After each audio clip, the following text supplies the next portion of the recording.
وصدق رسول النبي الكريم ونحن على ذلك من الشاهدين والشاكرين ولا حول ولا قوة إلا بالله العلي العظيم. إن الحمد لله نحمده ونستعينه ونستغفره ونعوذ بالله من شرور أنفسنا ومن سيئات أعمالنا. من يهد الله فلا مضل له ومن يضلله فلا هادي له. أشهد أن لا إله إلا الله وحده لا شريك له وأشهد أن سيدنا ونبينا محمدا عبده ورسوله. اللهم صل وسلم على سيدنا محمد وعلى آله وأصحابه أجمعين. أما بعد. Ibu-ibu ta'lim yang insyaallah dimuliakan dan dirahmati Allah Subhanahu wa taala.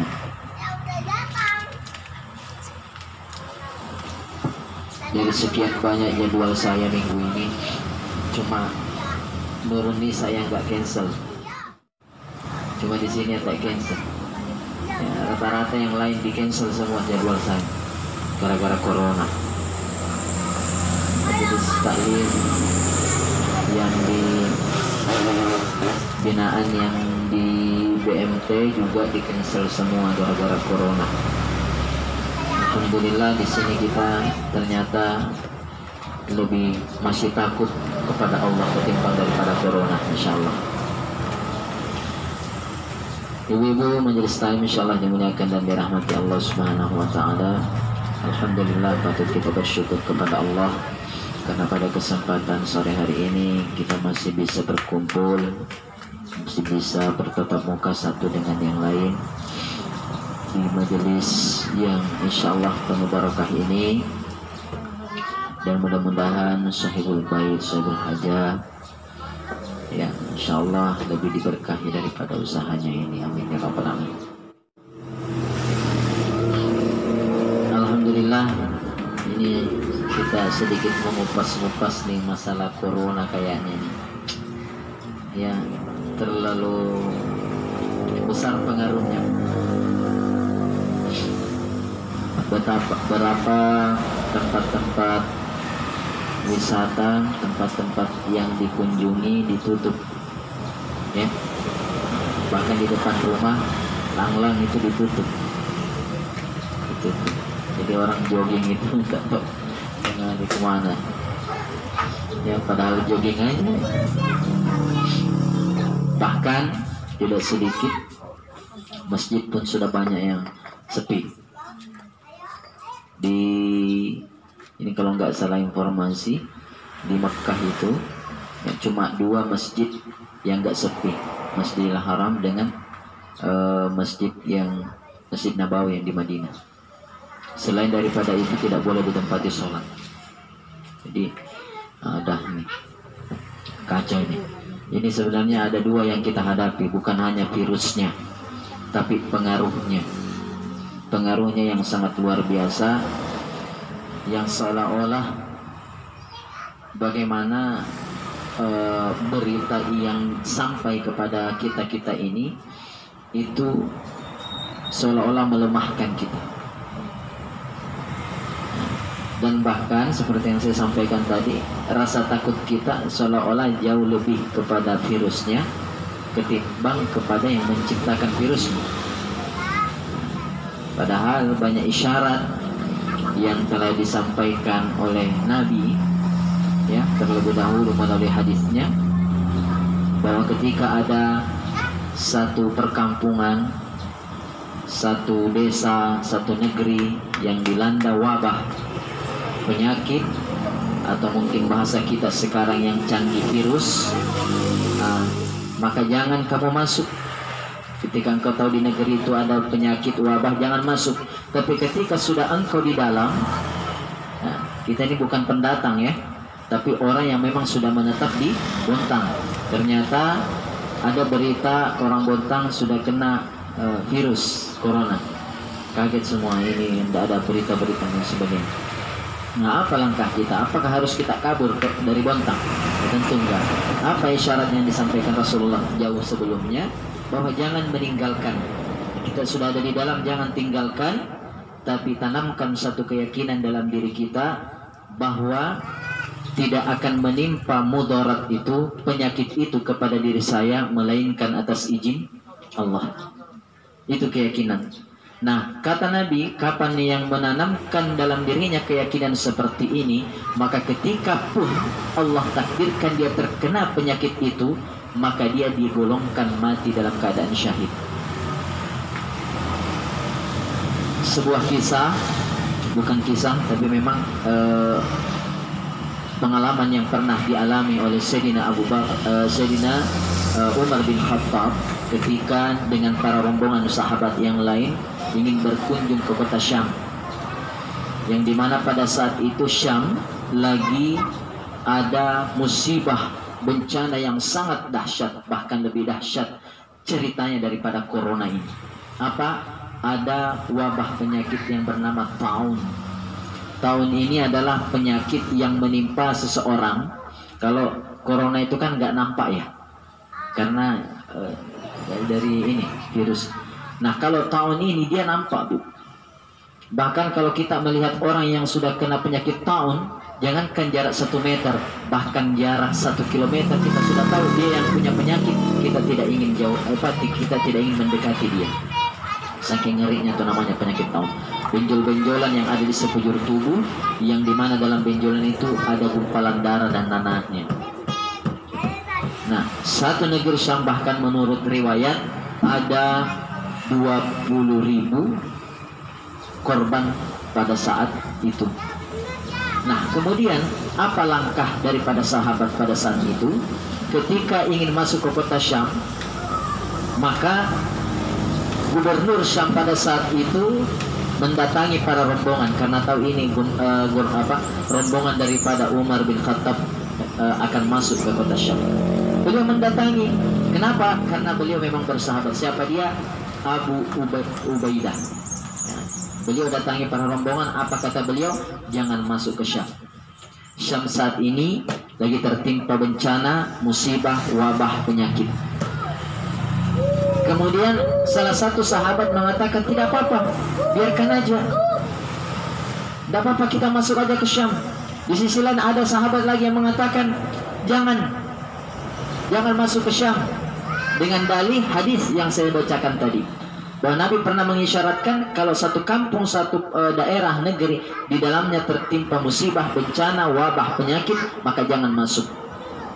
Apa langkah yang diambil para sahabat? Setelah berkumpul, maka yang tadi yang dari Madinah ya kembali lagi ke Madinah. Adapun sahabat yang memang tempat tinggalnya di Syam pada saat itu tetap masuk di kota Syam. Sehingga ringkas cerita, sahabat-sahabat yang bermukim di Syam pada saat itu meninggal semua karena wabah penyakit tahun ini. Meninggal semua. Sahabat-sahabat Nabi, orang-orang soleh, orang yang sudah dijamin masuk surga oleh Allah Subhanahu wa ta'ala, meninggal semua. Begitu tidak memandang bulu yang namanya virus atau namanya wabah.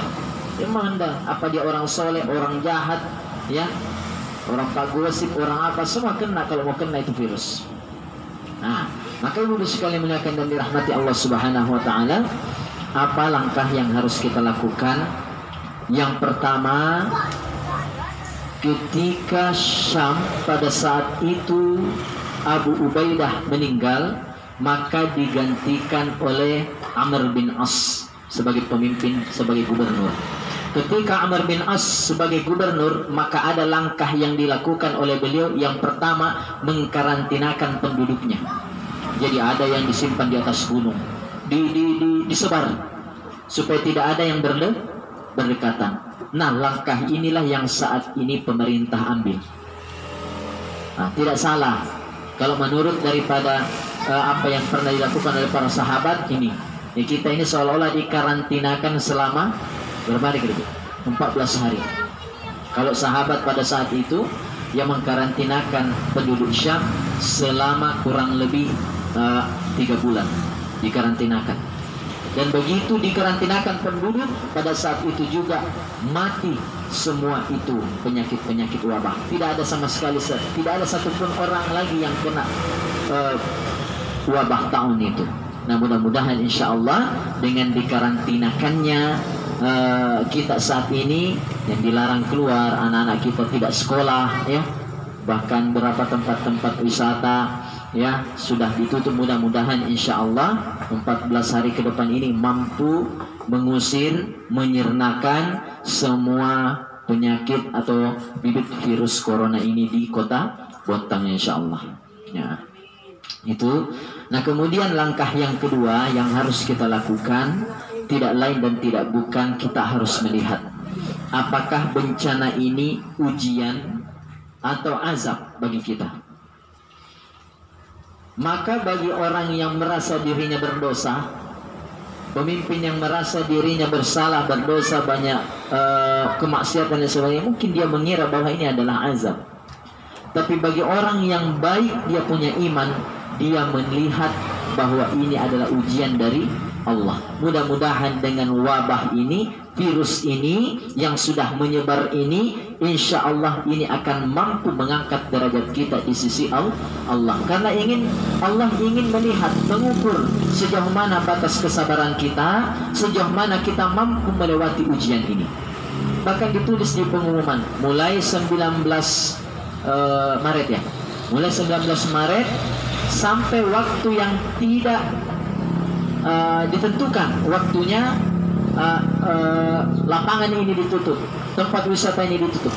Waktu yang tidak tahu kita kapan tempat-tempat ini ditutup. Nah, mudah-mudahan insya Allah ya semua itu akan, ini di situ Allah uji kita. Ya, makan apa? Yakin demi Allah.